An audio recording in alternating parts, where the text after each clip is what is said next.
What's up traders, Vladimir Rybakov here. Welcome to the weekly Forex forecast.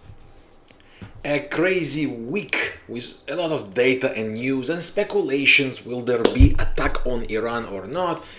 Come to the end with Supreme Court and the US strikes out the tariffs.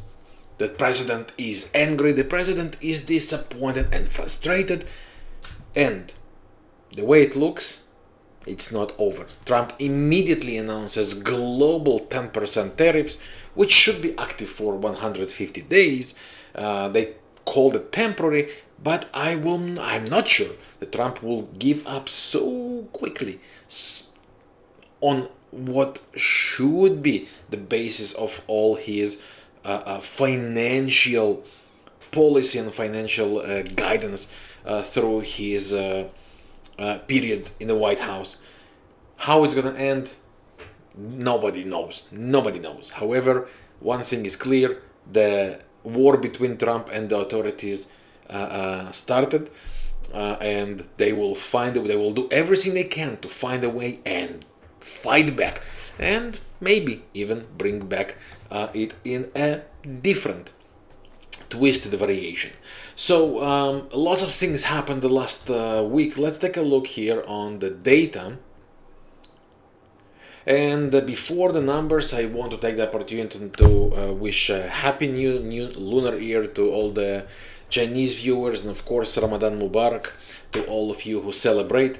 It started with a day off in Monday in the US and Canadian banks. Then we had, I'll skip that, CPI in Canada, which actually shows solid read around the 2.5%.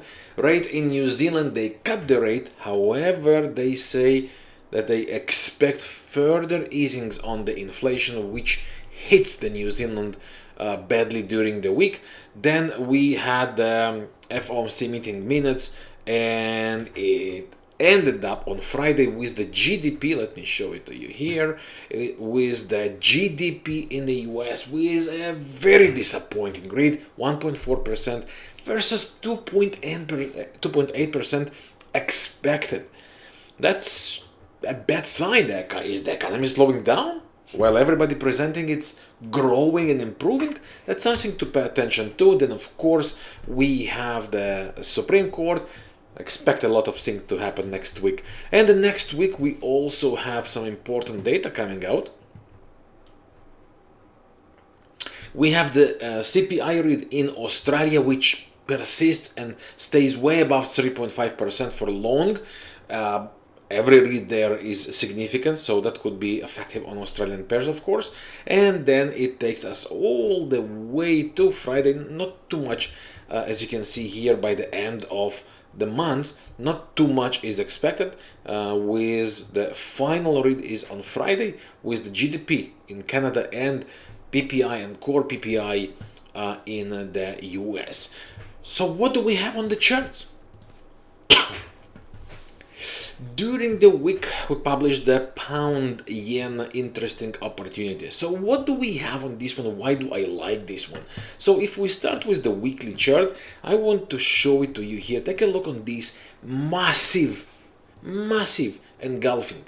And not just that, let's enlarge that a little bit, all that happens to be in between these higher highs on the chart. We have lower highs on the moving average of the MACD. Absolutely phenomenal sign. As I mentioned before, bearish engulfing, that's a strong sign. And the 4-hour chart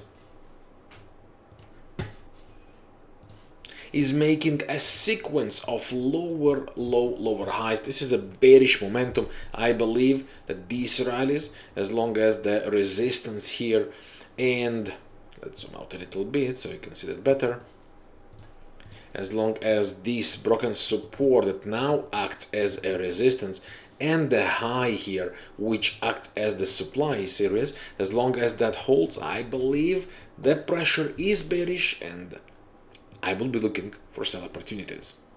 Another very interesting one we have is the pound dollar with this rising trend line and the lows here.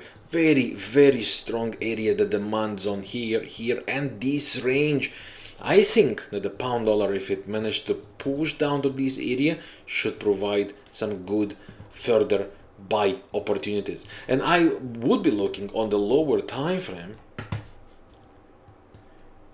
for these waves to end and to form here some bullish divergence. This should be a great sign if the market makes lower lows on the chart versus higher lows on the MACD, and from the levels mentioned on a daily chart provide us the buy opportunity. I believe this one should work. So let me show you the charts here. Look what happens with the silver here, with absolutely ridiculous at some point rally with above 100, but RSI with over bought read on the monthly chart. Look what happens on the weekly chart. Same story with RSI kicking above 85. This is beyond the imagination numbers. So the way I think silver is behaving at the moment is making the waves, and after the first push to the downside with two waves, usually it counters with a range or two waves up, which makes me think that this zone is a key zone for silver, and from there we can look at good rejection and sell opportunities. Second zone I would be paying attention to is actually slightly higher, the broken support that acts as a resistance, and this area. Look what happens here. Let's zoom out a bit so you can see that clearer.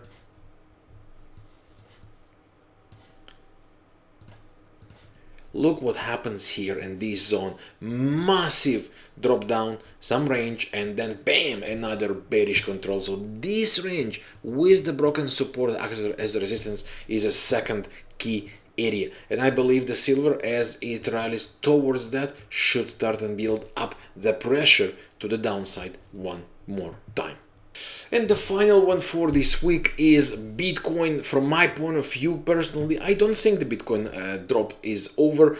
On this zone, it's very likely it will continue to be annoying moves back and forth, back and forth, back and forth. However, I believe one more push to the downside is yet to happen. So from my point of view, if the rallies take place, I would be looking to sell opportunities.